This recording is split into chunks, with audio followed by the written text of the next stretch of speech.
তো আজকের ভ্লগটা পুরোপুরি আনফিল্টার্ড হতে চলেছে বিকজ এই ক্লিপটা ছাড়া আমি অন্য কোনো ক্লিপে ভয়েস ওভার দিইনি।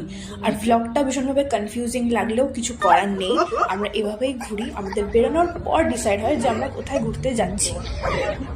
যা ট্রেন তো ছেড়ে দিল ভাই, তোর আশিক তো ওখানে ট্রেনেই।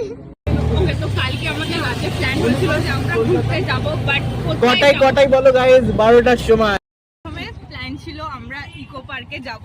তো এখন না ইকো পার্ক থেকে অন্য আরো প্ল্যান হয়েছে। অনেক প্ল্যান হয়েছে, আরে সেটা পরে বলছি না। তাহলে এটা কেটে আবার কর। হ্যালো গাইস, এই যে নাসিম, আপনাদের সবার প্রিয় ঝুনঝুনি নীল কোন চুরি হয়ে যাবে এমনি করে। আমরা টিকিট কেটে ফেলেছি, এখন ইকো পার্কে ঢুকবো। এই যে সবার মুখগুলো দেখে নাও।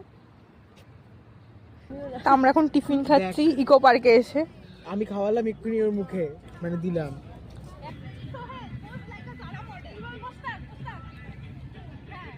Model suppose like a Zara model model model দুই পাশে ওরে দে, আমাকেও দে। ফাস্ট কর, র‍্যাপিড কর। পরে লাস্ট আমাদের প্ল্যান হলো ভিক্টোরিয়া যাব, দেন ভিক্টোরিয়া যাব। এমডি কে দেখা, এই যে চিড়িয়াখানা করে পাগল আরেকজন, কারণ ও নিজেই একটা গাধা।